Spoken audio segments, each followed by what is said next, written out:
Ey, Sero und Josh Negron, ich schwöre, ich weiss nicht, in welchem Film ihr zwei gerade lebt, aber vergesst bitte nicht, wo ihr herkommt. Vor allem du, Jolas, kennen eigentlich so an so einen Brunnenkarren. Yo, was geht ab? Ich bin's AZ von der Carmen Gang. Da ist der AZ. Was geht ab? 10 ist da. Checkt alle kurz und bündig, der beste Podcast überhaupt. Ja, der Melodie.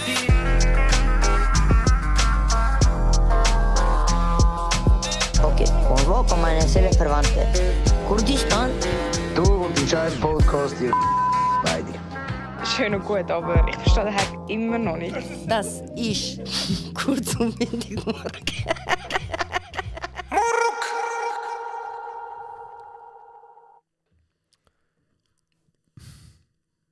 Hoi Serhat.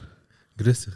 Wie geht's? Gut, kennst du das, wenn 4-5 Schlücke auf X mit Kohlensäure machst, also trinkst? Nachher Augen am Tränen. Ja, stimmt jetzt gerade. Ich bin ja seit ein paar Tagen auf meinen kleinen Cousin am schauen und er hat einfach Angst vor Kohlensäure. Also weißt du, wenn er Cola aufmacht, das macht so pssst und er verschrickt so. Aha, okay. Und er trinkt wegen dem keine Kohlensäure. Ey, Ehrenmann. Ich schwöre. Starker Mann. Dafür, wenn wir in den Mac gehen, nimmt er immer Menü, aber anstatt Getränk nimmt er, wie heißt das, Milkshake.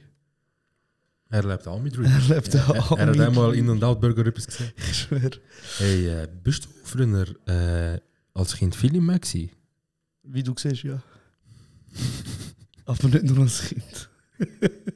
Aber Nein, ehrlich. ey, Bro, meine Eltern sind dagegen gewesen wegen Amerika. Okay, sie haben das gut.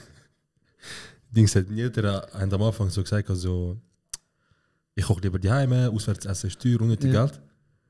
Und dann mal haben sie wo es dann hätte es können gehen, Ja. haben sie gesagt, scheißegal, ist ungesund, Fastfood und so. Aha, ja, sie ist recht eigentlich. Ja, dann bin ich nachher die Heime Gericht machen mit 3 Kilo Butter. Ich schwöre. Bro, meine Mutter hat am so, wenn sie Spinat macht, tut sie so einen ganzen Butterblock nehmen und schneidet 1/4 ab. Und der 1/4 tut sie in den Kühlschrank. Und 3/4 tut sie in Reis und in Spinat hin. Ja, man, das ist. Immer wenn ich so meine Eltern sage, ich will so ein bisschen auf Essen schauen oder auf Ernährung schauen, dann sind wir gesagt, ist einfach die Heime. Das ist am Tag davon, wie du auswärts ist. Ja. Das ist so gut, nicht sich die Heime.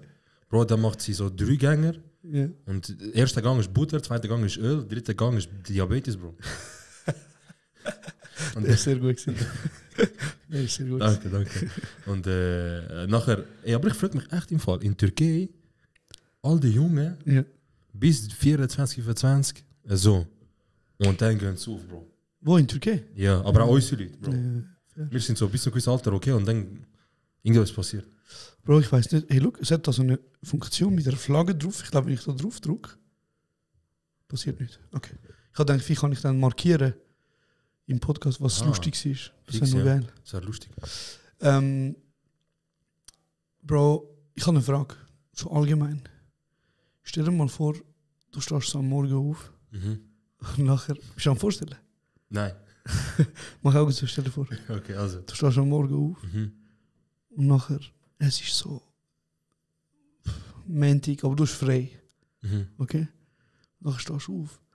Es ist 10, du bist ein bisschen kaputt und so vom Gamen gestern. Nachher schaust du in deinem Zimmer und du siehst so, du hast vielleicht so 13 Quadratmeter oder so irgendwas. Okay? In einer versifften Weg.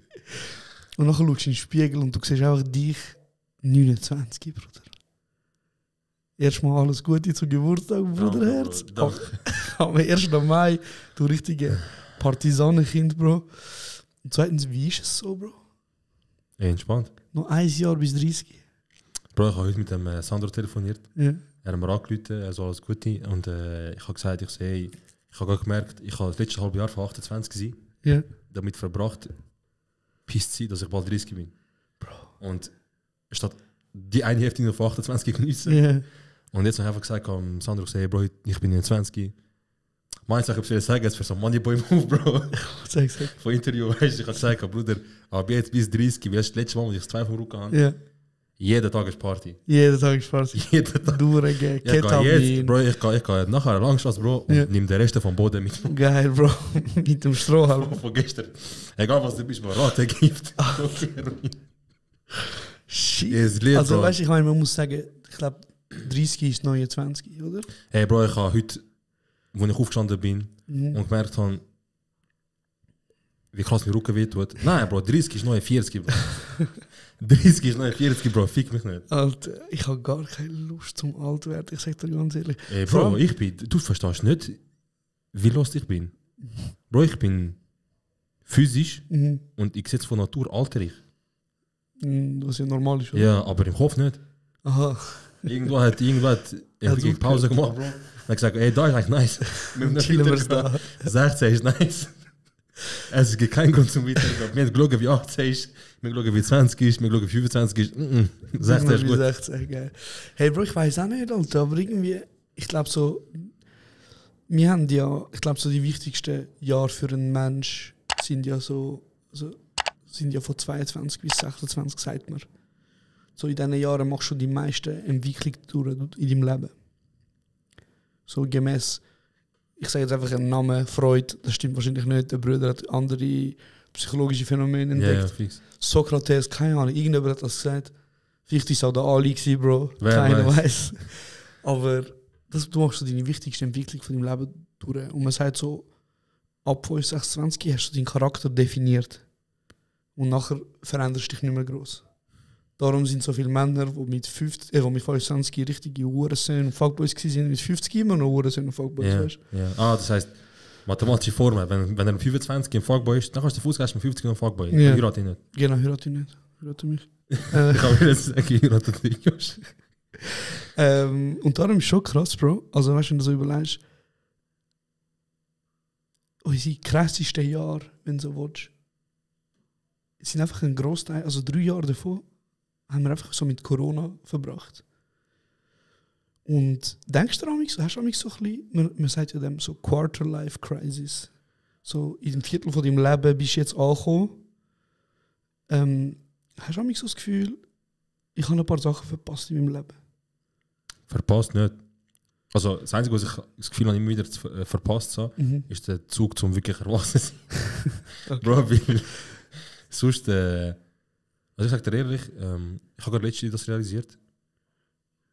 So, wo wir frisch eingezogen sind, bin ich ja 2019. Ja, bin ich so knapp ein Jahr Single gewesen. Fucker. Und Sorry, schön.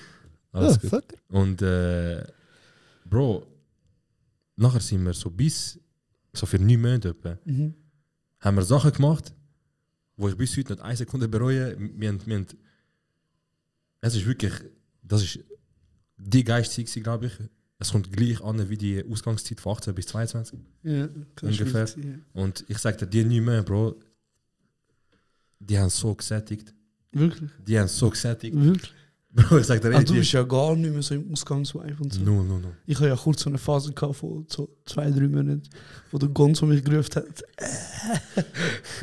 Aber jetzt habe ich mich auch wieder beruhigt, Bro. Ich habe irgendwie wirklich, der Serka geht aus dem Bild, weil er trinkt. Ich trinke das Getränk von einer Marke, die nicht aufs Bild kommen. Genau, weil wir gehen niemandem, niemand gönnt uns. Und sie zahlen kein Geld und wir werden auch nicht Werbung machen für Opium. Und für Leute, die angefragt haben und nachher... Egal. Doch, nicht egal. Bro. Nein, aber vielleicht kommt es nochmal, chill. Wenn das mal besser kommt. Eine Folge, ich mache euch fertig. Also, wo bist du gewesen? Was soll ich sagen? Ich kann irgendwie sagen, also auf jeden Fall, was ich raus wollte, ist eigentlich so die... ich habe so eine Ausgangsphase. Genau, ja, du hast Gonzo dich gerufen. Genau. Nicht nur Gonzo, Bro, Streets hat dich gerufen. Streets habe ich schlimm gerufen. Aber du bist halt... Du hast wie so den Bock nicht mehr, gell, so auf Ausgang und so. Ich habe einfach so den Reiz nicht. Bro, ich sag dir ganz ehrlich, von 18 bis 22, wir haben übertrieben, aber in einem schönen Maß. Dort hast du noch übertrieben. In diesem Alter kannst du nicht übertrieben. So. Und nachher in die WG gezogen, Bro. Dort nochmal so Fullgas. Also es war nicht so, so mal schauen, so ein bisschen weich werden mit dem Leben, so allein. Also WG mit, nein, Vollgas, Bro, Köpfer in das Leben. Ausgang, Partys, Bro, auf dem See Partys, in den Bergen Partys. Ja, Bro, aber ich meine, es gibt Menschen, die wohnen zum Beispiel im Kreis 4. Ja. Und die sind auch Missgeburten, aber so, das ist jetzt eine Person, die ich meine. Aber dann gibt es noch andere Menschen, die wohnen im Kreis 4. Und die gehen so am Donnerstag oder am Mittwoch. Hey, haben wir auch alles gemacht? Um 2 Uhr am Morgen einfach schnell aus dem Haus, gehen die Zuki? Oder ist es keine, wo geht man so go after? Das ist nie etwas für mich gewesen, ich habe es noch nie geschafft. Klaus oder was weiß Day ich? Raves bin ich gewesen, das ist easy. Aber Bro, was ich eben hinaus wollte, ist so, wir haben auch sogar 2 Wochen hintereinander Mittwoch bis Samstag Ausgang gemacht. Also du musst dir vorstellen, 3-4 Tage quasi ausnüchtern und dann 3-4 Tage wieder jeden Abend Das war durchgehen. wild gewesen bei dir. Das ist dumm gewesen. So Mittwoch Gonzo und so, gell? Ja, Bro, Mittwoch ganz Donnerstag, der wo gehabt, Freitag, der wo reingekommen ist, Samstag, der wo Quota drauf hast mit den Kolleginnen. Ja, das war schon wild gewesen. Und, Aber, ja. Bro, alles hat sie dabei gehabt. Eben. Wir sind Day Raves gewesen, wir sind Raves gewesen auf der See, auf dem Zürichsee. Irgendwelche sonstige geile Partys und... Ja, aber ich meine, es gibt so viele Freunde von mir, wo 1000-mal mehr im Ausgang sind. Ja, als das mir. ist ihr Leben, Bro. Weißt du, was ich meine? Ja, so, ja. die leben dafür. Fix. Eben, es gibt ja auch Leute, wo das jahrelang jedes Weekend machen, so weil das wie so, keine Ahnung, ich weiß gar nicht, ich kann es wahrscheinlich gleichstellen wie mit, ohne scheiß Hobby. So, was machst du in der Freizeit? Ja, am Weekend kann ich einfach mal einen Ausgang pauschal. Hobby von denen ist in Berlin, dort im, wie heißt der eine Fetischclub? Bro, wie viel mittlerweile, aber... Der eine grosse, Berghain. Berg, ja. Dann ihr Hobby ist Berghain, go Pissrinnen austrinken und so, Bro, weißt du, die Fetischleute. Bro. Kein King-Shaming. Kein King-Shaming. Aber auf jeden Fall der Grund eben, Bro, ich habe das Gefühl, so für meinen Geschmack und für mich als Mensch, ich habe das, was ich wollte sehen. Aha. Und was ich durfte sehen, es war schön gewesen. Aber ich glaube, Bro, aber bist nochmal so gar eine nicht fette so, Ausgangsphase wird, glaube ich, nicht mehr passieren. aber jetzt bist du 29, Bro. Ja. Wenn du jetzt zurückschaust auf dein Leben, Ja. gibt es Sachen, wo du sagst, ich wünsche, ich hätte das jetzt im Nachhinein anders gemacht? Wow. Also bestimmt, weißt du? Es gibt sicher, Bro, aber es sind nicht jetzt.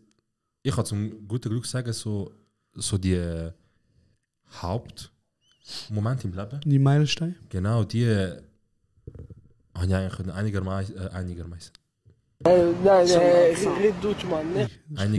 können regeln. Mhm. So ungefähr, wenn ich es wählen oder einfach das gut rausgekommen ist oder nicht schlecht. Und deswegen, wenn dann wäre etwas so von dort mir in den Sinn gekommen, aber ich komme jetzt auch nicht in den Sinn und sonst, was soll ich sagen, Bro? Aber weißt du, zum Beispiel andere in meinem Alter haben zum Beispiel schon lange studiert. Aha, Oder? ja. Zum Beispiel studiert hast du ja nicht. Ja. Bereust du das? Ja, ich bin ja dran, so. Aber rückwirkend, das Einzige, was so, ich würde mir sagen, ist, ich glaube, soll ich den Lehr-BMS machen. Ja. Und dann geht nach der Lehre Eben, und studieren und so. Und direkt, aber... Und so go reisen und so, hat sich das mal gereizt? Ey, ich sag dir ehrlich, Ja. Weltreise im Fall Ja. wäre geil, aber wenn ich eine Familie habe. Ja, aber also wie meinst du, Familie hast du nachher willst du mit so... Ey Bro, wenn ich So. eines Tages Cash habe und Familie habe, dann gehe ich mit ihnen und sonst nicht. Aber wie stellst du das vor? Also ich meine, deine Kinder gehen in die Schule. Bro, dann gehen wir, bevor sie in die Schule gehen. Also wenn sie kleine Kinder Ja, sind. voll. Und nachher Oder- stressen sie schlimm deine Eier auf der Weltreise. Ey Bro, ich habe so einen Blick gelernt von meinem Vater. Ja. Der bringen, Bro, der ist universal. Denkst du? Auf jedes Kind. Bro, ich glaube, wenn du auf eine Weltreise gehst, kannst du nicht mit Kind gehen. Ich glaube, die kommen Ja. nicht klar mit dem... Oder ich mache es einfach so, dass ich im Jahr 2-mal fett Ferien machen kann. Und dann einmal im Sommer und einmal vielleicht im Winter und dann so richtig fett. Ja. Und dann jedes Jahr etwas anderes. Mach's doch einfach wie mein Vater. Geh Geh 4-mal, aber geh allein. allein. Und nimm die scheiß Kind nie mit. Ey Bro, look, okay, aber du bist Kuba gewesen, Bro. Bro, ich bin Du hast- einmal gewesen. Ja, du bist Kuba gewesen, Bro. Weißt du, wie mein Vater war? Egal, ja. Ich weiß, aber Bro, ich kann einfach Chöp Gassen von Hand haben, Bro. Bro, ja. Fair. Ich kenne Antalya, Bro. Ja. Mittlerweile, wenn ich dort hingehe, die Leute versuchen gar nicht anfangen zu rappen, die sagen einfach, hey Bruder, bring du mir rein zum Rappen, ich gebe dir Prozent. Es ist so mittlerweile, ist für mich ausgeglichen, aber eben, ich kann ja schon lange nicht mehr mit. Weißt du, was eine Bucketlist ist? Sagt Ja, dir aber das ich bin etwas? nicht behindert. Nicht dumm. Okay, Bro, für die da draußen, die nicht wissen, was eine Bucketlist ist. Ja, aber du hast doch gefragt, wieso Ja, aber können Sie das nicht weißt, was es ist? sehr, Was? Diplomatisch? ja. Aha, okay. Du bist doch ein bisschen behindert. Dumm. Nein, Ich bin froh, dass es nur ich gesagt ja, habe. das ist extra gewesen, übrigens. Nein, ist klar. Also, eine Bucketlist ist etwas, wo du quasi so eine Strichliste, wo du sagst, das, was ich alles erledigt habe. Was ist so auf deiner Bucketlist? Was war für ein Ding? G63. Darf ich noch sagen? Ah, sorry. Früher war es so ein Ding, dass man sagt, ich habe eine Bucketlist, wo ich bis 30 haben. Gibt es irgendetwas, wo du sagst, das muss ich jetzt noch machen, bevor ich 30 werde? Zum Bruder, Beispiel überleben, Bro. Koks von einem Arschloch von einer Nutte? Nicht. Okay. Ich bin gar nicht so der crazy Typ, so in diesem Bereich ist. Aber Bro, ich weiß nicht, man. Du weißt, ich weiß nicht, jedes Jahr sagst du so, was soll ich da kaufen? Ich sage immer, ich will nicht. Ja, fair. Bro, Ich meine, zum Beispiel, für mich könnte etwas auf der Bucketlist sein, in ein Land außerhalb von Europa allein gehen. Juckt mich nicht. kenn ich nicht. Kenn ich nicht, soll ich ficken. Bro, Ist das der Flair gewesen? Urs. Er kennt es, aber er ist bewusst. Kennst du das? Was ist denn das? Kenn ich nicht, soll ich ficken das auf uns? Geil. Bro, ich sag dir, also jetzt weiß ich, dass der Miller bei der Szene jetzt kurz wird hören, weil er weiß, um was es geht. Er kennt so die Flair gut und da wird er sicher jetzt korrigieren. Er macht parat das. Aha, ja, fair. Ja, Jungs, by the way, noch mit Videos. Flair hat nicht das und das gesagt, sondern Er hat ohne Huren gesagt. Kein Hate, Bro. Nein, Ich habe nichts im Fall. also du hast nichts auf deiner Bucketlist? Also hättest du mich vor 5 Jahren gefragt, hätte ich gehabt. Was hättest du gehabt? Haus G63, Vater, also Kind. Und jetzt? Hast du aufgegeben? Bro, überleben, Bro. Einfach überleben! Heute hast du einen Lauf, Bruder, Mann. Heute hast du einen Lauf. Bro, voilà, ich schwöre, Du bist Bro. wirklich gut umeinander. Übertrieb nicht, okay? Nein, Mann, geil. Ja, aber nicht, Bro. Einfach überleben, Bro. Wallah, Bruder, das ist... Ich habe gestern mir gedacht, Bro, ohne Scheiß, ungelogen, Leben als Tier wäre so geil. Weißt du, was ein geiles Tier wäre? Schildkröte wäre lit. Bro, da wirst du 100 Jahre alt und bewegst dich nicht, also eigentlich genau wie es. Bro, du hast keine Sorge, 100 Jahre lang. Weil du weißt nicht, was, stell dir vor, Schildkröten haben so ein mega teures Bewusstsein und die denken sich so, hey, wir ficken die Umwelt voll. Aber ich kann nichts machen dagegen. Bro, aber also, wie fickt er sie? Er macht ja nichts. Nein, also alle Aha. rundum so. Und er so, ich kann nichts machen dagegen. Bro, also du weißt rein von dem, Wahl. Wahl, Bro. Wegen einem riesen Schwanz, gell? Nein, Bro, einfach Ah, das der ist beste schon jetzt. Leben, Bro. Ah, okay. Wieso denn? Bro, ich finde das so Ja? schöne Tier. Erzähl mal dann in Japan. Das grüßt mich, Bro. Ich bin so Japan-Fan, aber dort ist der richtige Hurensohn, Alter. Und wenn es um Fick dich mal. Kennst du das Volk von South Park? Shit, Alter. Bro, Ja. dort, ich muss sagen, im Fall, es gibt zwei Sachen, die mich an Japan voll stressen. Mhm. Und das ist so wie, kennst du das, wenn du so, Die Drecksjob. wenn du so von etwas so begeistert bist, dass Ja. du die schlechten Sachen wie so ausblendest, Ja. du willst gar nicht drüber reden. Das bin ich mit Frauen, die Red Flags sind. Genau.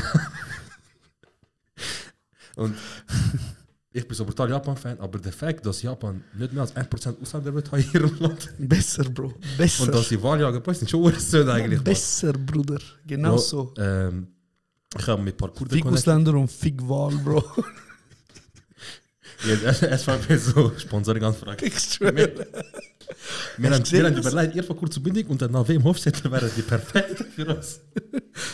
Der ist ja so ein Ich würde schon mit dir Ich würde ihn gerne mal ein Gespräch haben. Ich auch, aber... Einfach nur zu mir aber- sagen, «Oi», wenn Nein, er aber ich will redet. gerne mit dir reden, weil das Ding ist, Bro. Schau mal so die Interviews von ihm, so, ich glaube, das war nicht weiss, aber so irgendein ich glaub, SRF hat mal gemacht. Virus oder Bounce. Ich glaube, Virus war damals, oder irgendwie SRF hat mit ihm gemacht und Bro, er ist so... Er ist einfach eine Lachnummer, Bro. Ja, aber er ist einfach so, wie soll ich das sagen, Bro? Du versuchst ihn... Also lächerlich- vielleicht müssen wir schon sagen, Navim Hofstetter. Ey, 100% haben es falsch aus, aber Ja. Navim Navim. Hofstetter. Auf jeden Fall, der Bruder ist SVP, was war er? Politiker von SVP Irgendein und Politiker. natürlich von Aargau. Fraktions irgendetwas. Ja. Und er ist halt Tamil, glaube ich. Also er ist adoptiert, so wie ich es verstanden habe. Aber seine Wurzeln, von wo kommt er wirklich? Ey Bro, jetzt fangen wir Ja. an mit Halbwissen. Aber ich hätte gemeint gehabt. Mhm. Nein, Bruder, das ist mir zwei Saboten. Ja. Mach du. Er ist Mensch von der Welt, Genau. aber seine Hautfarbe ist... Hey Bro, ganz ehrlich, entweder er ist Sri Lankanes Familie, also entweder ist... Er ist entweder von Indien oder von Sri Lanka. Ja, also machen wir so lange. Ganz einfach, ich schwöre. Und dann ist er adoptiert und er ist berühmt worden, weil er mal ein Interview gegeben hat. Oder Also- so ein Gespräch und jetzt sagt er ja so... Er ist so Podium und Ja. ich glaube, SVP-Fraktionssitzung oder irgendwie Ja. einfach höchstes Meeting von SVP. Mhm. Und dann ist ein legendärer Satz gefallen. Was hat er gesagt? Er hat gesagt, Spieglein an der Wand. Ja, wer ist denn hier noch Schweizer im Land? hat er nicht ein bisschen schwarz Und nachher hat er gesagt, wenn das so weitergeht, dann sieht er wortwörtlich nur noch schwarz im Land. Ui, Bro. Und So eine fucking eben das Ironie, Ding ist, Bro, das Alter. Ding ist, du versuchst ihn dribbeln, Ja. aber er ist, Bro, du versuchst, weißt du, wie so etwas rauskriegst aus ihm und so. Aber er ist einfach straight, er ist einfach so direkt, ja, so. Ja, er ist richtig schlimm. Und nachher, ich stelle mir so vor, so als Videotyp, wo so schnell so, hey, jetzt habe ich ihn und jetzt mache ich so einen guten Clip über ihn. Ja, Und dann ist er einfach so, Brad gibt ihm selber so Ja, urfick. ja. Er ist nicht mal so, du merkst, es ist ihm nur unangenehm, er wird nur irgendwie so verpappert sich, er ist einfach so, Bro, wenn ich Augen zu mache und seine Stimme höre und was er sagt, was denkst du, was wäre sein Name so? Ich denke so an Marcel oder Pascal. ja gut möglich. Kann schon sein, aber ja, auf jeden Fall mit ihm wäre schon lustig mal reden. Jetzt haben wir wieder so einen riesen Ping-Pong gemacht. Wir sind irgendwo angekommen. Ich kann eigentlich über Lebensmeile, steil, Ich etwas. kann eigentlich über Bucketlist reden. Eben genau, Bucketlists sind Sachen, wo du, ist eine Liste, wo du dir Vorgenommen hast. zusammenstellst und du Sachen in die Liste mit Sachen, wo du dir hast vorne oder hast machen. So irgendetwas. Richtig geil erklärt, Bro. Du hast Sachen machen. Du hast dir probierst eine Liste vorgenommen und machst eine Liste mit Sachen, die du dir vornehmen willst. ja, genau, so etwas.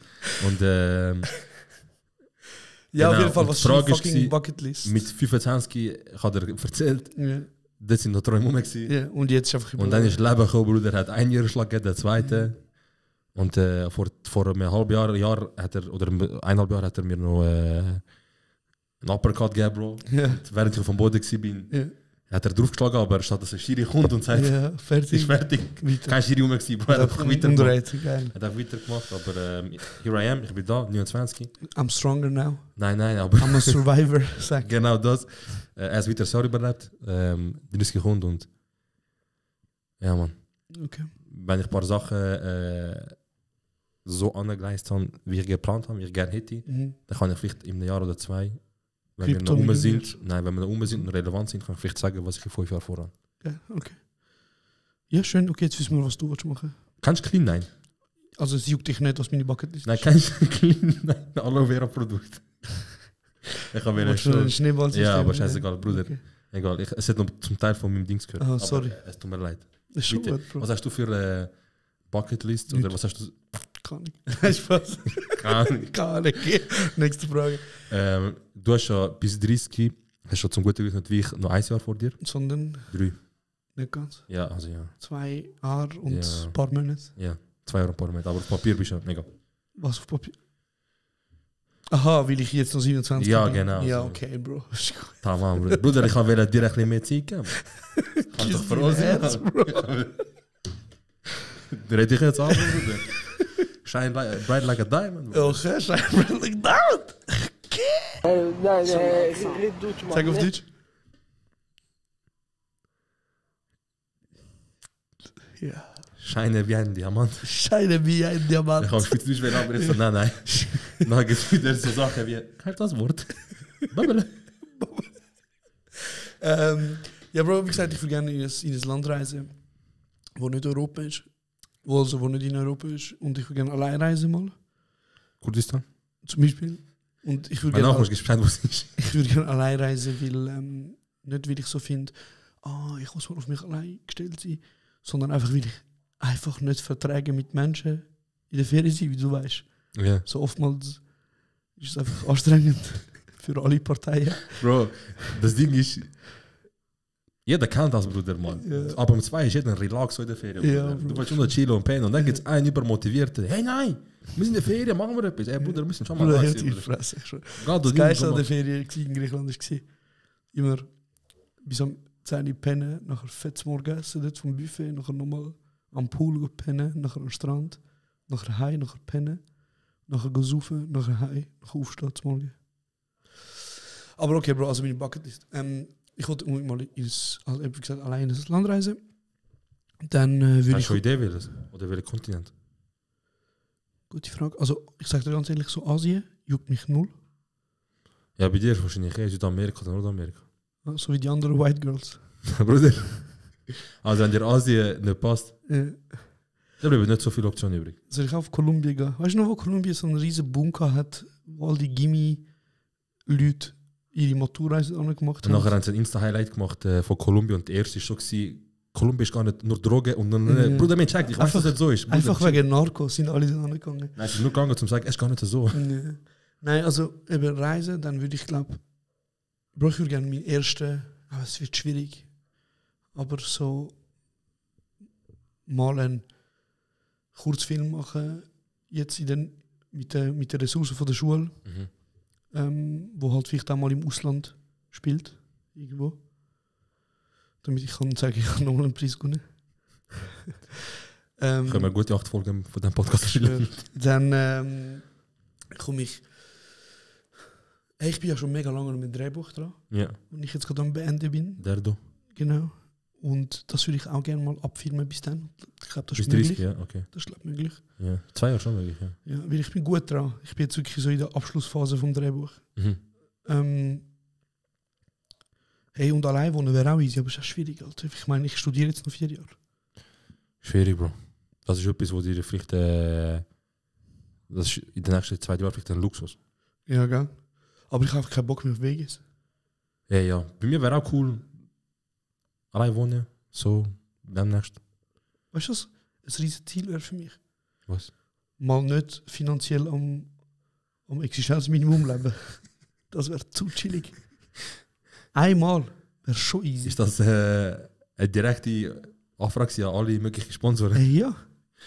Weißt du, es wäre wirklich easy, mal mit anderen in meinem Alter, Bro, haben es schon geschafft. Das ist noch lustig, Bro, wie sogar der Dan auf Twitter hat sogar eine Rechnung aufgestellt. Wenn der Sero und der Josh ihre Tour so viele Tickets verkauft haben, so viel Geld gemacht haben, die haben so viel Geld gemacht, das heisst, die müssen so viel haben. Nein, Bro, nein. Nein, ich schwöre auf Gott. Ich wünschte, all die gekommen sind, ich wünschte, ich hätte können von dieser Tour gut essen oder überhaupt so ein bisschen essen. Aber Aber wir haben dafür wirklich geiles Equipment gekauft. Wir haben viele Leute können zahlen, die gearbeitet haben. ja, das haben wir können, danke können machen. Wir haben jeden, der dabei war, können zahlen. Außer euch selber. Außer uns selber. Also, doch, wir haben, glaube ich, ein paar hundert Stutz nicht. Nein. Gesagt. Wir haben uns nicht ausgezahlt. Okay, dann haben wir uns nicht ausgezahlt. Ich habe gedacht, wir haben uns mal einen kleinen Beitrag, aber das ist für etwas anderes. Weißt du, was wir uns ausgezahlt haben? Das ist für etwas anderes. Wir haben uns das, was wir investiert haben, wieder ausgezahlt. Ja, voll, stimmt. Ja. Nein, wir haben ja, egal. Das wäre es, aber wir machen es ja nicht fürs Geld. Es ist ja nicht so, dass wir das sagen, dass wir wollen von dem leben. Es ist einfach nur so, falls ihr euch fragt, ob ihr essen oder ob wir Cash machen mit dem, leider nicht. Immer noch nicht, aber es kommt Schritt für Schritt. Wir haben jetzt Einjährige gehabt, wir haben eine Tour gehabt. Wenn wir dazu etwas sagen? Oder? Nein, chillen wir es noch. Also es geht auch nicht zum Sagen so? Genau. Nicht mit Thema Tour oder so. So, schon nicht. Gar nicht. Ich habe nur gedacht, es wäre lustig, mit darüber reden. So. Ja.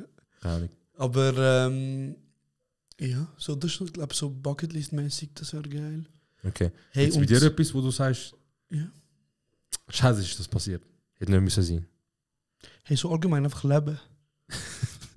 So, wenn mich jemand gefragt hätte damals, ey Bro, hast du Lust, zum auf die Welt zu kommen und in 18 Jahren Steuern zahlen? Bro, was passiert eigentlich mit denen, die so viel versuchen, du hast es geschafft, ich habe geschafft. Was geht's? Aha, du meinst, wo es schaffen in... Wo schaffen, den Weg in die Hayat finden. Von diesen Millionen Spermien? Genau, was ist mit anderen? Ich mache dort rein und mache das andere so. Bro, die überleben, die nicht ins Ei schaffen, ja. die sind in deinem Buch immer noch. Die schwimmen einfach wie Aquarium. Die so bald leben. Bald leben. Nein, fair, aber ich meine, ich frage mich schon auch, so, wenn ich das allerbeste Spermium bin, Bro. Die anderen sind besoffen. Die anderen sind fix besoffen, Bro. Ich bin ja im September geboren. Ja, gute. Und wenn du 9 Monate zurückrechnest, der gute Neujahr. Dann ist ein Neujahr gewesen, Bruder. Der gute Suff. Und mein Vater hat auch schon einen Geburtstag. Auf Papier ein Neujahr. Auf Papier ein Neujahr. Ja. Ja, der war fix besoffen. Ja, Mann. Nein, aber das Leben ist geil. Es ist nicht schlecht, Bro. Es hat Ups und Downs. Ja, aber ich glaube, was ich so bereue, Bro, ist, ich glaube, ich bin zu früh ausgezogen von daheim. Ja? Ich bin mit 19 ausgezogen. Okay, das schon, ja. Das war zu früh. Gewesen. Fix. Ich hätte lieber noch warten, vor allem bin ich nachher ja 2 Jahre im Militär gewesen. Also, weißt du, was ich meine? So, ich habe 2 Jahre quasi mit dem Jona gewohnt und nachher bin ich im Militär gewesen, die restlichen 2 Jahre. Und ich glaube, so das im Nachhinein so zurückdenkt, hätte ich glaube, später ausziehen, ein bisschen mehr Geld sparen oder überhaupt Geld sparen. Der Markus würde jetzt denken so, hey, wie sparen dir kein Geld? Also er wird sich... Egal. Ja, voll. Das hätte ich gerne anders gemacht. Und... Ey, Bro, ich habe so 100 Sachen als Kind angefangen und nicht weitergemacht. Zum Beispiel? Ich habe angefangen Gitarre zu spielen. Ja. Dann bin ich habe sehr viele Sachen probiert, bis ich das gefunden habe, wo ich so wollte, so den Theaterkurs. Also so, ich glaube, wir haben nicht so viele Möglichkeiten gehabt, weißt du, was ich meine? Aber ich habe so wie das probiert, immer kurz. Und ich denke so, wenn ich zurückdenke, lieber nicht, Bro, lieber hätte ich einfach von Anfang an das machen, aber woher willst du wissen? Also weißt du, woher hättest du wissen? Ja, fix. Wer hätte du wissen, dass im Winter Ed Sheeran ist? Ja, Bro. Aber reden wir noch ein bisschen über den 1. Mai. Bist du als Kind auch immer ins Kasernenareal gegangen mit der Family? Bro, ich habe bis und mit 13, 14. Ja. Immer. Ich habe dich dort nie gesehen. Immer. Ich nie gesehen. Immer müssen am Marsch mitgehen. Ja. Nachher im Kasernenareal das Schild. Und nachher irgendwann mal so am Nachmittag heim. Und dann zur Nacht hat es die Heim gegeben. Sind wir so früh heim immer? Oder ich glaube einfach, nach dem Nacht sind wir heim. Und nachher hat es einfach die Heim kochen gegeben. So. Also es hat ja immer, am 1. Mai hat ja, also du hast ja, stimmt, wegen dem Geburtstag, gell? Ja. Du hast immer müssen mitgehen am Geburtstag. Bro, muss, also ist ja nicht wegen Geburtstag. Mein Vater hat gesagt, jetzt jeder mal Kurdistan-Flagge in die Hand drückt, let's go. Ja. Und mein Vater hat immer gesagt, er sagt, schon schade, wir sind die einzigen Kurdistan-Flagge und so. Und ich so, ja, egal, wir sind die einzigen. Aber es ist ja voller Kurden dort. Ja, aber es ist einfach keine Kurdistan-Flagge. Ja. Also wir sind jedes Jahr gewesen. Und das war für uns immer wie so ein Familientreff eigentlich. Ja, weil viele Kollegen von mir sind immer. Alle Cousins und alle Cousins, alle sind rum gewesen. Und weißt du noch, das Highlight früher? Bro, auf der Wiese die Gumpdinger, die Luftburgen. Das ist der Shit. Das ist so geil gewesen, Bro. Das ist der Shit. So schlimm, dass es heute nicht mehr gibt. Nein, Bro. Die Kinder heute wissen das gar nicht mehr. Es ist, ja, aber meinst du, das hat auch viele Kinder jetzt mittlerweile? Ich weiß nicht. Hey, Bro, ich weiß nicht, aber früher, wo wir waren, es war ja voll mit Kindern. Also weißt du, so, die haben die am Kasernenwiese, oder wie heißt das? Kasernenareal. Die Wiese. Also einfach Wiese, ja. Die Wiese ist einfach voll mit so 5 oder 6 riesige, so die Luftgumpdinger. Ja, so also Schloss ist nicht, aber es ist einfach so irgendwelche Sachen, die einfach als Kind mega Freude hast. Und du gumpst, und es ist ja wirklich so wie. Ja, es ist ja. Hey, und es ist richtig. Mit der WrestleMania, Mann. Es war richtig geil, Bro. Ich habe das geliebt. Und ich weiß nicht, ob das ein Fiebertraum ist oder nicht, aber ich glaube, so im 99 oder im 2000 ist, glaube Nena dort und hat Auftritt gehabt. Kennst du die 99 Luftballons? Aha, also das Lied kann ich, aber sie kann. Ja, das ist Nena. Okay. Und die ist ja voll so die linke Anarchistin, Deutsche und so. Ich hätte sie schlimm gepackt. Mit? Nein, so wären wir gleich alt gewesen wären. Aha. Einfach, dass du weißt, wie links ist. Ja. Und Bro, ich sag dir ehrlich, es sind so 6 Leute am Konzert oder so. Bro, aber... Und die war eigentlich ein mega Star gewesen, weißt du? Bro, es sind zu 90% oder so Ausländer. Das ist schon crazy, Alter. Die haben es wahrscheinlich irgendeine von Zürich, die einfach so ein noch kurz einen Auftritt hatten. Dabei, wenn sie wissen. Und ich glaube, früher hat es nicht so viele verfickte Yuppies gehabt.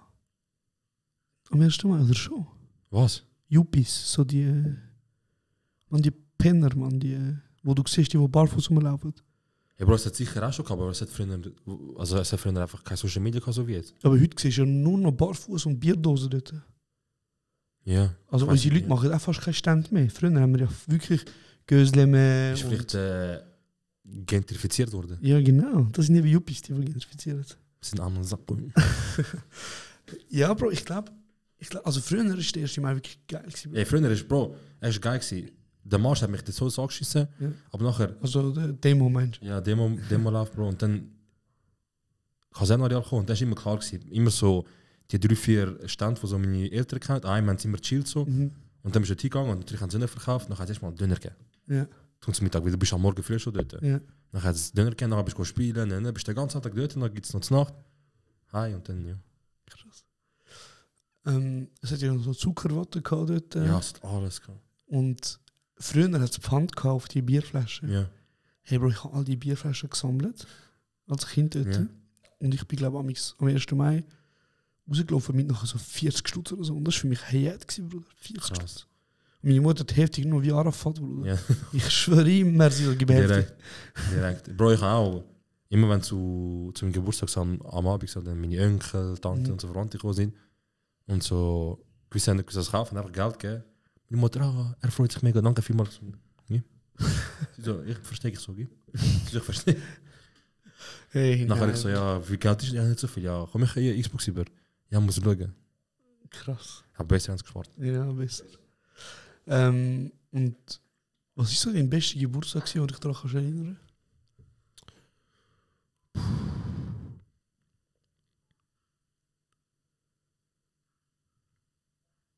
Ich habe einmal im Mac gefeiert. Als 9-Jähriger. Oder so. Und nachher, wir hatten so einen Stuhl gehabt dort und vom Stuhl hast du eine Zahl einstellen. Und ich habe nachher auf 11 gestellt und ich so, ja. Das bin ich. Was wollen wir jetzt machen? Machen ich bin 11. Mac hat gesagt. Ich hätte früher als Kind gerne immer einen Mac, aber ich habe nicht drin gelegen. Und sonst, Bro, keine Ahnung. Ich glaube, meine Eltern haben mal so einen Grill gemacht. Oder dort, wo wir organisiert haben, das, was meine Eltern organisiert haben, einfach so mit Familie verwandt. Ja. Viele Leute rumgesehen, das war geil, das war lustig. Aber du feierst auch nicht so gerne Geburt, oder? Hey, ich weiß auch nicht, was machen. Also, wir können schon feiern und so, aber Bro, 29 ist jetzt nicht krass zum Feiern. Nächstes Jahr gehen wir wild. Nächstes Jahr können wir schauen. Und zweitens, also ich weiß einfach nicht, Bro. Es ist vielleicht so etwas Cooles, wenn gerade die Ängste rum sind, so vielleicht die Jungs, weißt du, wenn jetzt die 6er Weg rum ist, hätte man vielleicht noch Kuchen geschnitten zusammen und so. Und lustig kam aber vielleicht Brettspiel gespielt. Aber sonst, also ich habe einfach keinen grossen Reiz, um jetzt etwas Grosses zu organisieren, weißt du. Das ist vielleicht auch, weil ich es gesehen habe. Weißt du, so, Bro, du freust dich also auf den 16. Geburtstag, damit endlich kannst du so in 16-Partys gehen damals und in die Troika saufen. Und dann mit 18 freust du dich, dass du 18 bist. Und dann mit 18 freust du dich auf 21 vielleicht noch, weil gegen die Amerika fast relevant ist. Dann willst du auf Amerika gehen, lernst, das lohnt sich gar nicht so groß. Du willst 25 sein, wegen Auto mieten. Das ist krass. Ja. Hast du mal ein Auto gemietet in der Schweiz? Ja. Bro, ich habe mal Mobility in seinen Vater auseinandergenommen. Ich habe mal. Musst du Mobility 25 sein? Nein, aber in der Stadt hast du immer so, entweder hast du so billige Autos bekommen bis 25 und nach 25 hast du normale, coole Autos bekommen. Cool. Dann haben wir dort eigentlich hätten wir so Limousine bekommen. Ja, dann damals haben wir so eine GMC bekommen. Ja, wie immer. stimmt. Eben, das kannst du bei 25 zum Beispiel, ich sage, ich will so ein GMC. Bist du dort 25 gewesen? Nein, Bro. Nein, aber wer? Bro, niemand von uns. Sie haben uns den falschen Fall gegeben, wir sind nur schon 2 gewesen, ich konnte uns nicht zu 2 gegangen. Stimmt. Ja. Wir hatten eigentlich so ein Nachher sind wir mit dem auf Vegas gefahren. alles gell? haben wir gemacht mit dem. Fette GMC halt. Weißt du das Motel, wo wir gepennt haben? Oh mein Gott, das ist... Dort habe ich Schiss gehabt. Alter, ich habe wirklich auch Angst also, gehabt, Bro. Es ist so wie der Film ja gewesen. Wir sind am Abend... Also wo sind wir? Wir sind auf L.A.? Bro, look, wenn wir die Geschichte anfangen, dann muss ich ein bisschen ausholen, weil... wir sind 2 Wochen in L.A. gewesen. Wir haben gesagt, wir machen... Von diesen 2 Wochen gehen wir für 3-4 Tage auf Vegas. Ja, wir sind sogar am Grand Canyon gewesen, oder? Nachher haben wir gesagt, ey, weißt du was, ist ja Gott in der Nähe Grand Canyon, wir machen wir auch das. Und dann haben wir gesagt, Freitag bis Montag. Ja. Sagen wir jetzt so. Ey, bei uns haben wir zusammen wegen der Flüge geschaut und dann auch wegen dem Hotel, also wegen dem Airbnb. Ja. Ich glaube sogar Airbnb haben sogar ich gefunden. Es geht einfach darum, so kurz vor Vegas, hat es so geheißen, so, ja, an der Hotel. Und dann haben wir so, bevor wir abgeflogen sind, haben wir kurz, bevor wir abgeflogen sind, noch Vegas Hotel gebucht. Ja. Und dann haben wir gesagt, ja Jungs, buchen wir auch gerade Dings, Grand Canyon. Wir nicht, dass nachher dort sind und mühsam. Nein, machen wir nicht, schauen wir dort. Bro, nachher sind wir Freitag Vegas, Samstag Vegas, Sonntagmorgen. Dort hat meine Spielsucht angefangen, Bro. Ja, das allererste Mal, wo ich im Casino war in meinem Leben, ist in Vegas. Ohne Scheiß. Das ist wie wenn du... Bro, das erste Mal, wo du Drogen nimmst, ist nachher einfach... Bro, aber dann weiß ich auch komplett... Einfach Heroin. Einfach Heroin. So die ganze Tag so. Bro, das ist wild. Nein, nicht einmal, Bro. Ich bin so ein peinliches. Ich habe an der Spielautomaten gespielt. Und ich weiss noch, Bro, es hat mich so schlimm genommen. Ich habe am ersten Tag $1,500 plus gemacht. Und ich so, okay, Casino ist ja geil. Der Teufel hat dich geklaut, Bro. Und nachher sind wir am Samstagmorgen sind wir nachher aus dem Casino raus. Und du musst ja in diesem scheiß Casino, wie in allen anderen auch, musst du ja, damit du rauskommst, durchs Casino laufen. Ja. Das Hotel, also die Hotelzimmer sind quasi... Also ja, wir sind am Sonntag auschecken. Meinst du auschecken, oder was? Nein, am Samstag sind wir raus, haben wollen rausgehen. Am Pool und so. Aha, raus am Pool, ja, voll, ja, stimmt. Und nachher sind wir... Und du musst ja wenn du von deinem Zimmer rausgehen musst du durchs Casino laufen. Ja, stimmt. Schlau, Bro, normal. Sicher. Wir haben alle unsere Badsachen dabei. Es ist 9 oder 10 Uhr am Morgen. Und wir werden am Pool chillen. Die Scheine rufen. Ich drehe mich so ein bisschen nach links. Ich sehe so blinkende Lichter und ich höre so ding, ding, ding, ding, ding, ding. Ich sage, Jungs, geht schon mal raus. Ich komme gerade. Ich chill noch schnell. Ich spiele. Auf einmal klopft mir irgendjemand an meine Schulter. Ich drehe mich um, einfach der Eros oder so. Ist der Eros dabei gewesen? Hey. Ja. Er so, Bro, komm, wir gehen. Ich so, was? Ich komme ja gerade. Er so, was kommst du? Wir gehen kurz Nachtessen. Bro, dich hat es dann voll... Ich habe gemeint, du hast dort schon zu dem Zeitpunkt schon ein paar Mal gespielt. Weil du bist dort gewesen und du hast dort gespielt. Ich so, der kennt sich einfach nicht. Nein, das ist einfach so, mein Blut hat sich dann hingezogen gefühlt. Bro, ich weiss noch, wo wir angekommen sind am Freitag, haben wir eingecheckt. Es war ein geiles Hotel, das Dreieck-Hotel. Ja. Von außen war es geil, von innen war es so, sie haben 1980 gebaut und sie haben es einfach nicht mehr Mit angelassen. dem habe ich im Zimmer gepennt? Ich glaube, ich bin mit dem... Also mit Dreieck meinst du Pyramide? Ja. Wow, Alter. Jetzt ist der größte Kenner rausgekommen. G, Alter, wie habe ich... Dreieck. Das wurde das Geodreieck gesagt. Und das Geodreieck. Also auf jeden Fall... Wie heißt das? Das heißt sogar noch... Caesars... Nein. So viel Geld haben wir nicht gehabt. Ja, Bro, das war auch nicht günstig. Ja, das stimmt, ja. Aber auf jeden Fall... Wir sind dort angekommen. In der Ferien. Wir sind dort angekommen, haben eingecheckt und dann haben wir gesagt, ey, ab jetzt hat jeder halbe Stunde Zeit. Jeder geht ins Zimmer, wer duschen muss, duscht, wer sich parat machen muss, macht sich parat. Luxor. Genau. In einer halben Stunde treffen wir uns wieder da an diesem Treffpunkt und dann gehen wir, und dann gehen wir, machen wir kurz ab, wenn wir Spiele spielen, wenn wir zuerst essen, was auch immer. Aha. Eine halbe Stunde treffen wir ein und wir warten so 2-3 Minuten, es hat halt immer ein paar Leute Verspätung gehabt. Und dann so 5 Minuten, 6 Minuten, 7 und dann so nach 10 Minuten mir so der Giri fällt. Wo ist der Giri? Und dann wir schreiben, wir Leute da, nicht. Und dann warten wir nochmal 5 Minuten und dann wir sehen, im Zimmer ist ja nicht, nein, er ist eigentlich vor uns rausgegangen, dann die Leute gesehen, wo mit dem Zimmer war. Und nachher einfach so im WhatsApp so ein Video, wie der Giri so ein Video schickt, er so, einfach so am Aufnehmen, so, ich weiß nicht, was ihr gerade machen sind, aber bei mir läuft es schlimm. Ich sag hinter am Automat, ding, ding, ding, ding, ding, ding, ding. Bro, und dann müssen wir auch so gut, dann gehen wir spielen. Ja, Mann, ich habe nicht 200 Stutz mitgenommen, ich so zum Spielen 200 Stutz, weil ich weiß, ich verliere es. Und 2 geile Tage in Vegas gehabt, also Freitag, Samstag haben wir 2 geile Tage gehabt. Sonntagmorgen auschecken, Richtung Grand Canyons. Und dann kommt der Erste und sagt, ey, wo wir eigentlich genau hingehen, die Adresse wäre das Hotel. Und alle Köpfe, alle Köpfe so. Als wärst du der Reiseleiter gewesen, Bro. Und dort ist der David gekommen und der so, ja, hast du wegen dem Hotel geschaut? Und der hat einfach eingenommen. Einfach der erste, der gekommen ist. Ich so, Bro, ich habe euch gesagt... Du bist voll krass. Ich habe gesagt, buchen wir. Und jetzt haben die Freche, weil an dem Abend hat jeder von uns wenig gepennt. Wie wir gesagt haben, weißt du, letztes Abend Vegas. Er sagt, du hast sogar durchgemacht mit dem Gili und dem Eros. Was kann das sein? Ja, mir durch. Ich habe sogar durchgemacht, Alter. Ja. Ich habe wenig gepennt. Ich sage, Bro, du kommst jetzt zu mir und sagst mir, ich so, ich habe euch gesagt, und jetzt könnt ihr aus dem Stammwasser rausretten. Ja, was machen wir jetzt? Bro, und es ist ganz einfach, was wir machen. Haben die für einen Hotels abtelefonieren oder suchen. Und dann habe ich so easy Eros und Dings und Davide. Kommen wir gut Dings und ich habe gesagt, ich liege da ein an. Und dann haben wir so Hotels angerufen, Bro, jeder original. Ausbucht. Jeder. Weil sie haben das so, genau bei den Grand Canyons, hat so 10 Minuten bevor dort ankommst, haben sie das Dorf gebaut irgendwie, wo Hotels hat. Es hat typisch Amis. Es hat so 5 Häuser, 10 Hotels, Mac, BK, in und out. Bro, ich schwör. Stimmt. Es hat alles gehabt dort, aber 5 Häuser mit Einwohnern. Es war nur Touristendorf, wirklich. Und dort hat es nichts mehr gehabt. Dann haben wir halt so die Map angeschaut, wir sind mit Zahl durchgefahren, halt das Dorf vorher. Und dann habe ich so ein Motel gefunden auf E-Bookers. Ich sage, hey, ich habe genau noch Zimmer, es ist noch günstig, es hat gute Bewertungen. Es ist einfach eine Stunde weg von Grand Canyons, aber scheißegal, nehmen wir jetzt einfach. Und dann musst du, ich sage noch, vor Ort zahlen. Ich so, perfekt. Bro, wir fahren dorthin, zu den Canyons. Und wir kommen irgendwann mal so um 3-4 Nachmittag an, noch easy human. Und dann müssen wir ja einchecken, nicht einchecken. Wir sagen, weißt du was, gehen wir ein bisschen durchs Dorf. Es sieht doch schön aus. Es sieht wie bei Cars aus, bei Cars 1, das Dorf. Ich schwöre auf alles, es geht wie so. Überall so Route 66 Sachen, eine Straße hat es, Bro.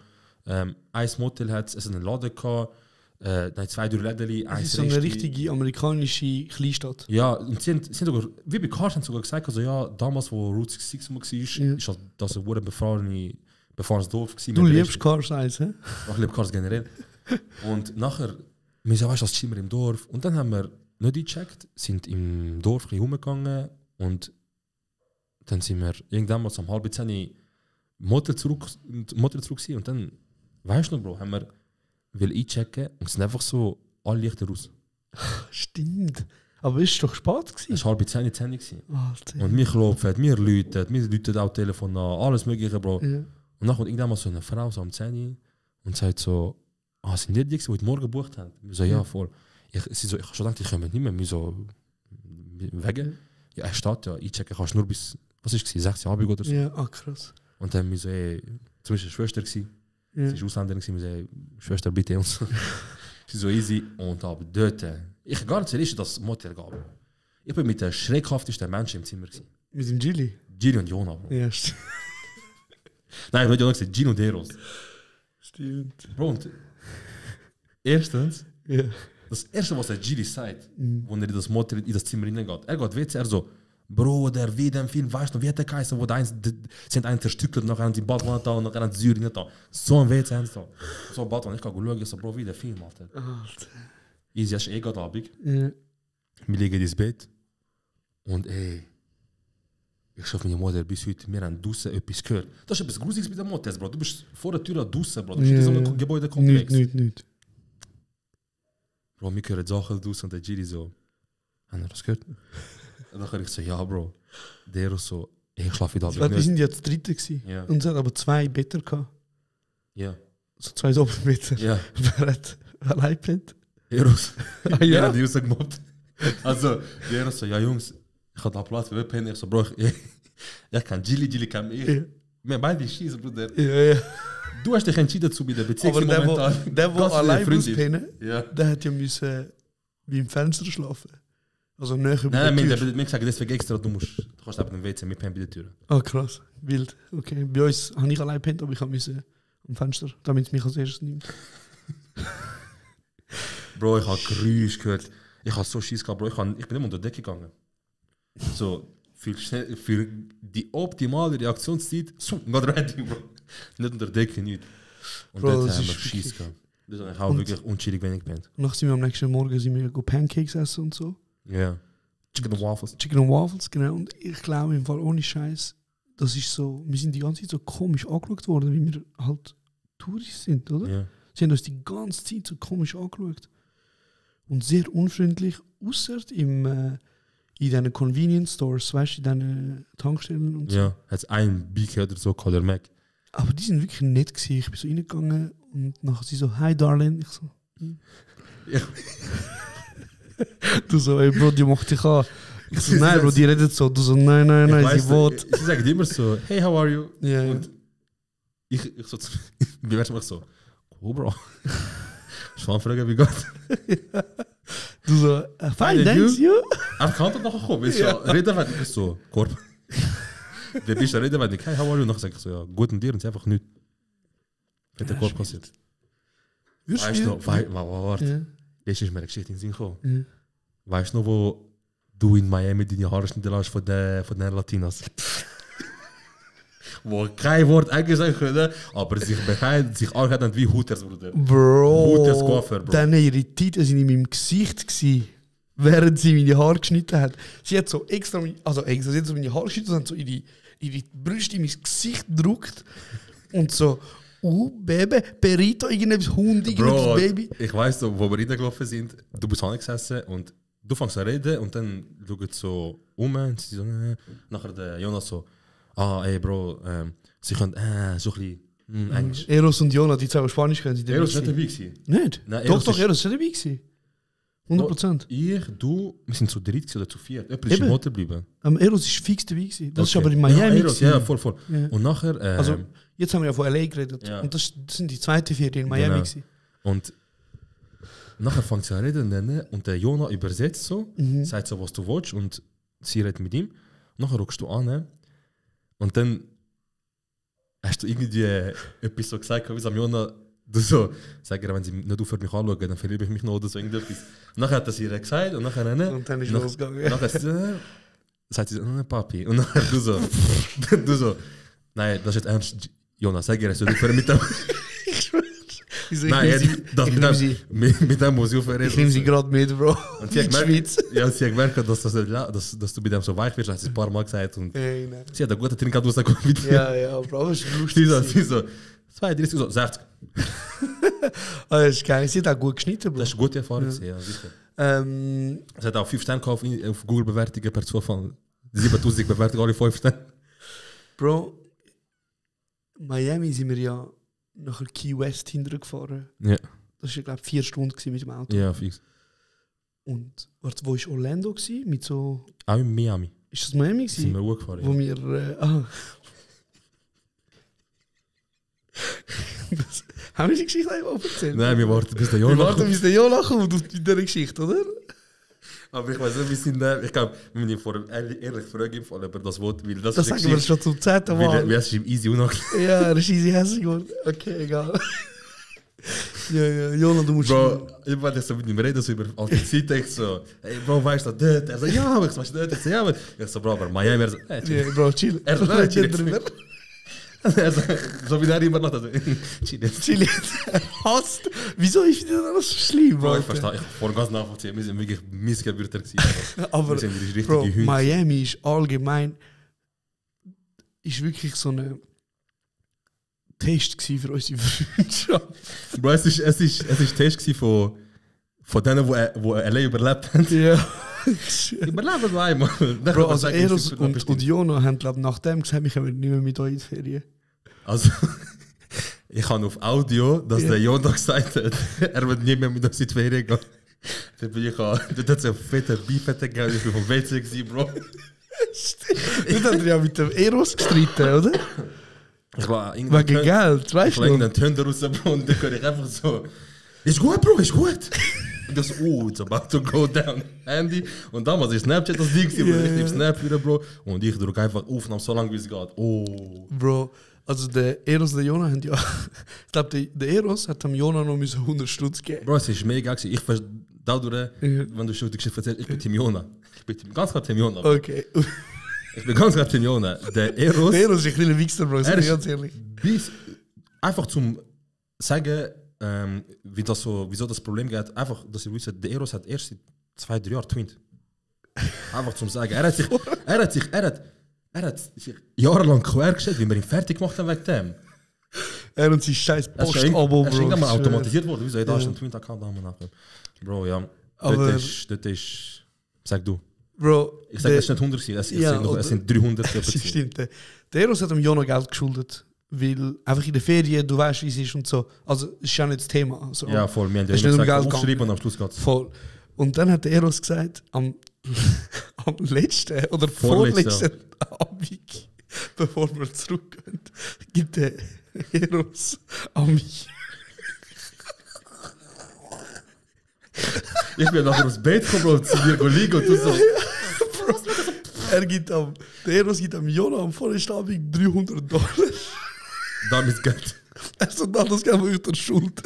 Und der Jonas sagt so, Bro, was soll ich mit dem mit $? Ich habe selber noch ein paar Geld, bringt mir nicht viel. Bruder, Ja. überweis mir bitte. Überweisen wir doch einfach. Er so, nein, Bro, da ist Geld. Er so, Bro, ich muss nachher mit dem Geld zur Bank in der Schweiz, das bringt mir nichts. Überweis es mir einfach. Ich sag dir ehrlich, 100% Team Jona. Ganz klar, Team Jona. Ganz klar. Aber der Streit hat auch nur so stattgefunden, weil die ganze. Das ist schon gegen Ende gewesen. Du hast schon das Ganze toxisch gewesen, Bro. Wenn das andere normal gewesen hätte, hätte wahrscheinlich Die einer von ganze- beiden nachgegeben gesagt, hey, weißt du was? Ja. Okay. Bro, Ich überweis oder ich nehme es. das hat es fast zum Überlaufen gebracht. Also es war schon so kritisch gewesen, wie wir uns die ganze Zeit fertig gemacht haben. Und ich habe den noch nie so hässlich gesehen, Bro. Bro, er ist ausgerastet, aber er hat Wörter gesagt, die ich nie von Jona Ich gehe nie mehr mit euch. Nein, aber er hat das nicht gesagt. Ich kann es nicht mehr abwarten, nicht mehr mit euch in der Ferien sein. Stimmt! Ich kann es nicht. Er hat absolut zu 100% recht. Bro, er hat ganz klar recht. Ich habe reflektiert, Bro. Ja. Also nicht erst vor kurzem. Ja. Aber ich muss sagen, Bro, in der Konstellation, was auch in der Ferien so war, was wir auch gemacht haben, wenn wir auch getroffen haben, wir sind richtige Arschlöcher. Ja, wirklich schon. Und du hast einen Joker gut, Bro, du kannst einmal fett das Arschloch ziehen zu irgendwelchen aber Ferien. Aber er ist einfach ein zu guter Mensch, Bro. Er ist ein herzensguter Mensch, Ich liebe den Typ. Bro, aber das ist wirklich schlimm. Bro, rückblickend ist das, glaube ich, auch so der Anfang von meiner... So, L.A. und Miami sind der Anfang von meiner depressiven Episode gewesen. Ja. Also nicht wegen dem, sondern... Nein, nicht wegen dem, aber... Ich bin dort so ein anstrengender Mensch gewesen, Bro, wie es mir einfach nicht gut gegangen ist. Weißt du, so rückblickend. Ja, Bro, wir sind alle... Bei uns ist ja immer... Bei uns ist Gott eskaliert, das ist so... Einer macht dann das so... Scheiß Brille. Und die Mutter... Nein, die Mutter sind wir nie, aber... Wenn du mir gesagt hast, weißt du, keine Ahnung, so, du sagst etwas über 10, wir gehen auf das Trauma von dir zurück, wo du 7 bist. Voll, Bro. Also Jon ist einfach ein zu guter Mensch. Ja. Ich glaube, dass er nicht mehr in der Nähe von uns wohnt, tut ihm richtig gut, Bro. Bro, er blöd auf. Er blöd wirklich? Bro, sein Leben hat schöne Züge, Bro. Er studiert ganz schöne Beruf, Bro. Er wird ein ganz schöner Mensch, Bro. Er wird ganz ein herziger. Super Beziehung, alles. Bro, ich sag dir ehrlich... Holen wir ihn wieder zurück. Holen wir ihn zurück zu den Streets. Nein, Mann. Bro, ich weiß, Jona, du hörst das, Bro. Ich liebe dich so fest. Ich bin extrem fest. Fest? Nein, red Deutsch, Mann. Weißt du, das liebe ich am Jona richtig fest. Was? Dass er... Das auch? Extrem. Aber dass er so tollpatschige Moves macht oder Sachen macht und sich im gleichen Zug sich selber sagt, chill doch, und sich entschuldigt. Hängst doch. Ich habe ja mit ihm 3 Jahre gewohnt, Bro. Und ich habe so oft gehört, wie er so seinen Kopf irgendwo angeschlagen hat. Und gleichzeitig höre ich so, also ich höre so, hängst mal. Hängst mal. Ey, Bro. Aber schnell zurück zu Miami. Die Geschichte, wo wir auf Key West sind, nachher sind wir, also Key West, dort ist ja, glaube ich, gerade voll vom Hurricane getroffen worden. Gerade so frisch. Und es hat mega viele Häuser gehabt, die so voll kaputt waren und so.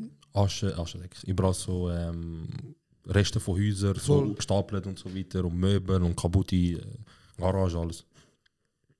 Und dann sind wir 4 Stunden hintergefahren und nachher sind wir dort auf so ein Wasserboot, Nein, red Deutsch, Mann. Das war ein Pleonasmus übrigens. Okay. Wasser ist nass, wäre ein Pleonasmus. Ja, aber das Boot ist immer auf dem Wasser. Also was gibt es für Boot anstatt Wasserboot?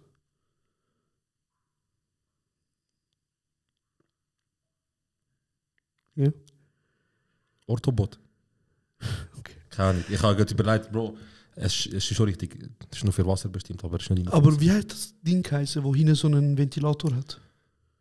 Wow. Die Sumpfboot, weißt du, ich meine, Ja. hast du CSI Miami geschaut früher?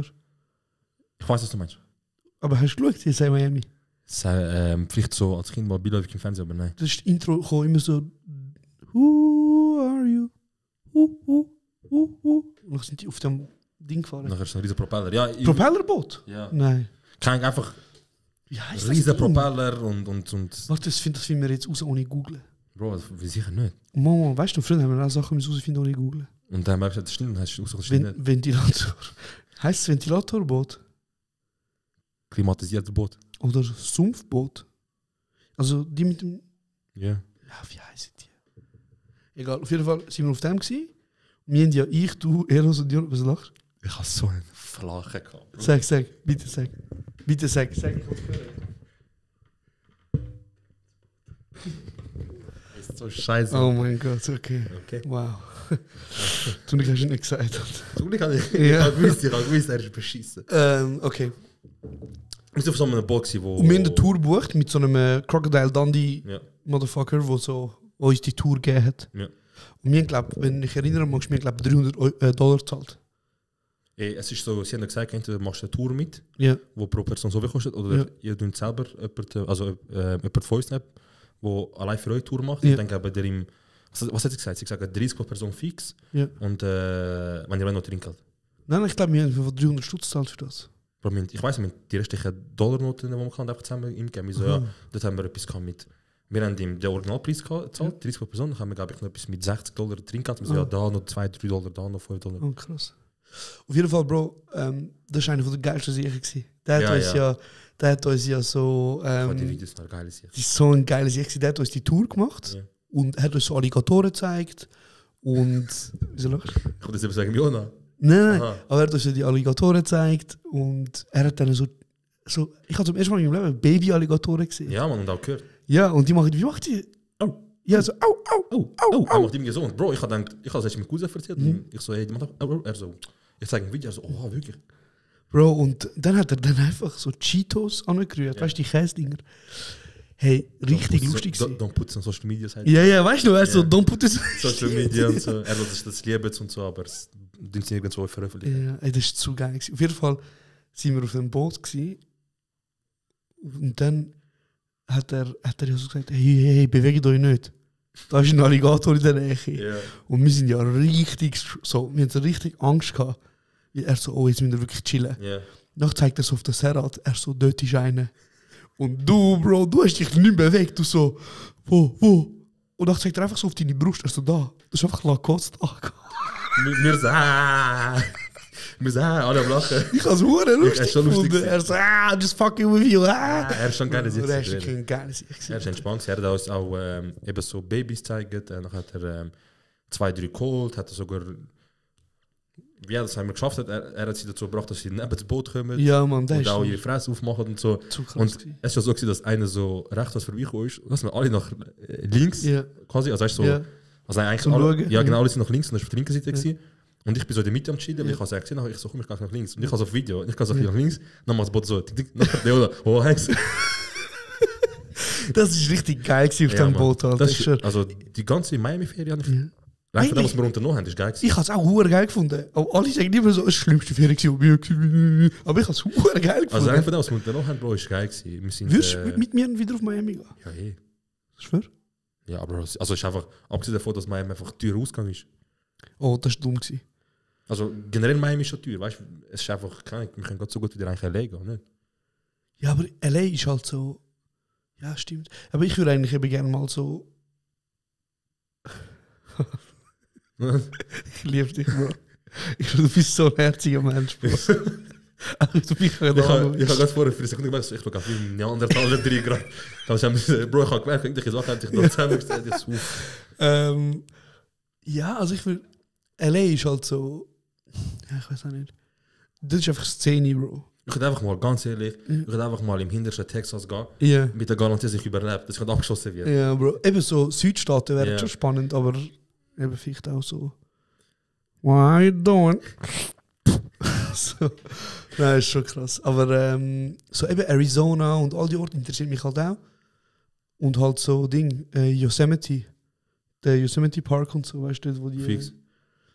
Weil das juckt mich schon ein bisschen. Und ich finde eben, wir sind ja in LA und ich finde, LA haben wir so krass nicht ausgenutzt. Ja, ich finde zum Beispiel schade, dass wir nicht in den Dings gegangen sind. In den Park mit richtig geilen Achterbahnen. Ah, der Six Flag? Ja, Mann. Ja, Mann. Da wäre ich gerne gegangen. Der Kollege von mir ist gerade in der Werbung dort. Ah, was? Ja, die in LA studiert hat, Film. Naomi. Ja. Hey Bro, ja, voll. Also ich würde glaube gerne mal wieder in die Stadt gehen. Und vor allem, ich würde gerne mal halt so für einen Monat, also für einen Moment länger gehen und einen Camaro oder so mieten. Ja, voll, das weiß ich, das ist ein Traum. Das ist einer von meinen Träumen, ja. Durch Staaten das ist meine Bucketlist, Bro, ja. vor 30. Gehen wir nächstes Jahr? Gehen wir. Mit Podcastgeld. Ja, dann müssen wir jetzt anfangen sparen haben. Ja. Voll, Mann. Ja. Ja, spendet uns Geld, damit wir auf LA gehen können. Damit wir am Just einen Camaro-Traum können erfüllen. Ja, meine ist... Materiell ist G63. Du liebst das. Ich weiß nicht, was das ist. Ist das im März?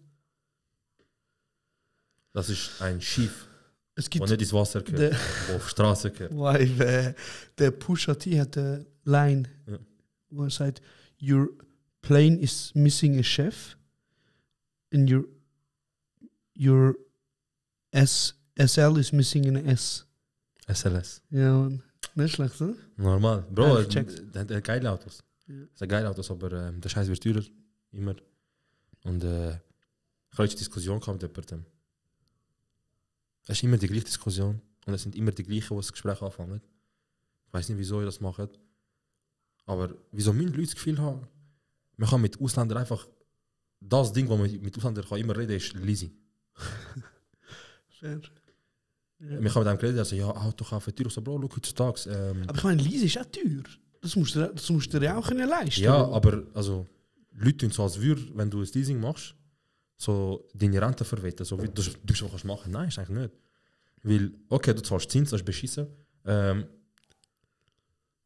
Und vielleicht für deine Psyche, es ist nicht dein Besitz momentan, aber vielleicht für dein Budget und für dein Portemonnaie bist du froh, dass du vielleicht nicht 150.000 Franken Auto kaufst und nicht gerade am Ende des Jahres musst du auf Steuern nachweisen als Eigentum oder als irgendwie, weiß ich nicht mal, als Vermögen.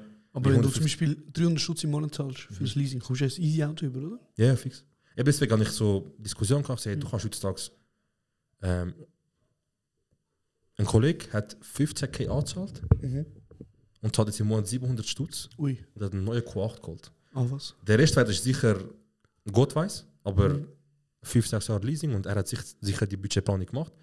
Und es ist nicht mehr die Welt, heutzutage einen fetten Karren leasen. Bro, jetzt hören irgendwelche Leute und wegen dir leasen sie jetzt Autos. Ja, Bro, soll es. Wenn ihr geht, dann sagt einfach, ich kann über kurz und mündig und dann weiß ich auch nicht, vielleicht machen Sponsoring mit uns. Aber es ist schon ein bisschen Schuldenfallen, nicht? Also sicher ist es Schuldenfallen, Bro. Alles, was du ja monatlich kannst abzahlen, wo nicht sofort dir gehört, hat das Potenzial, dass du kannst dich verschulden. Egal was es ist. Also, Bro, es muss nicht unbedingt Leasing sein, auch Steuern, Bro. Dass du in der Schweiz eine Steuerrechnung bekommst, sobald du ab dem Moment etwas kannst mit der Rechnung zahlen oder monatlich oder nicht sofort dir gehört, Schulden fallen, möglich, sofort. Bei gewissen weniger, gewissen stärker. Aber ich habe jetzt wenig Geschichten gehört über Leute, die sich verschuldet haben und ins Loch gefallen sind, weil sie halt noch das Leasing am Laufen haben. Sondern mehr so, Bro, andere Sachen. So, ich habe in der Ferien. Es gibt Leute, also zum Beispiel so, ich habe mein Budget extrem überzogen in der Ferien. Bro, ich weiß auch nicht, wie Leute können ihr Budget in der Ferien Zecke überziehen. Was? Bro, das ist zum Beispiel so etwas wie so. Wie hast du überhaupt Zecke? Bro, also Kreditkarten, Bro. Du kannst ja schnell heutzutage du hast einmal Hust auf das Formular und jede Kreditkarte Anstalt gibt eine Kreditkarte mit Zecke Limite.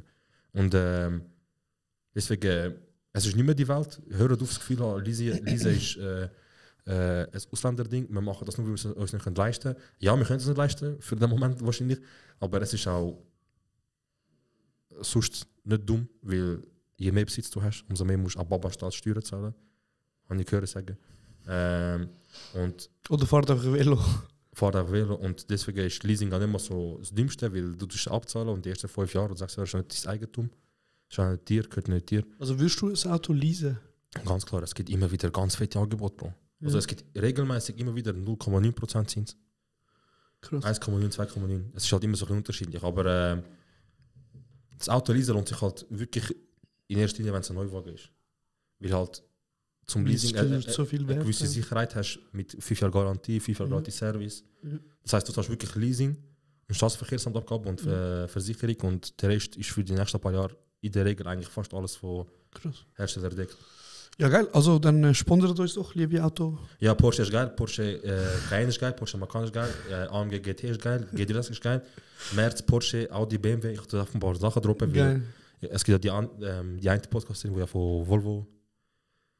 Ja, stimmt, ja. Deswegen, ich versuche jetzt das gleiche mit Porsche und Merz. Und was machen wir, wenn sie uns ein Auto geben? Dann machen wir einen Plan. Schulter? Ja. Dann gibt es eine Phase, wo jemand profitiert von dem, dann gibt es eine Phase, wo jemand von dem profitiert. Das ist schön. Es ist grusig, weißt du kannst ja nur unterteilen unter der Woche oder Wochenende. Ja. Oder 3 Monate ich, 3 Monate du. Ja, lieber so, weißt du. Ja, fair. Weil, Bro, wo bist du am Freitagabend, kannst du holen kommen. Ja. Oder fair, oder wir müssen erst mal schauen, dass wir das Auto bekommen. Oder erst mal Geld fürs Auto. Oder Geld fürs Auto, genau. Ja, Bro, hey, gutes Gespräch gewesen. Gutes Gespräch, genau. Ich gehe jetzt Grigo Lamanjung, ich weiß nicht, ob du auch kommst. Ich glaube, du hast noch einen Termin. Ich habe einen Termin und ich muss die kleinen Kids schauen. Voll. Ja, Mann, Bro, ich hoffe, du hast noch einen schönen Geburtstag. Danke vielmals, merci. Ich hoffe ja. Und Danke euch fürs Zuhören. Danke euch für die 51. Folge. 51, ja. 51 Folge. Dass ihr uns zuhört. Und schöne Restwoche. Guten 1. Mai hoffen wir hinter euch, wenn ihr das hört. Und bis nächste Woche.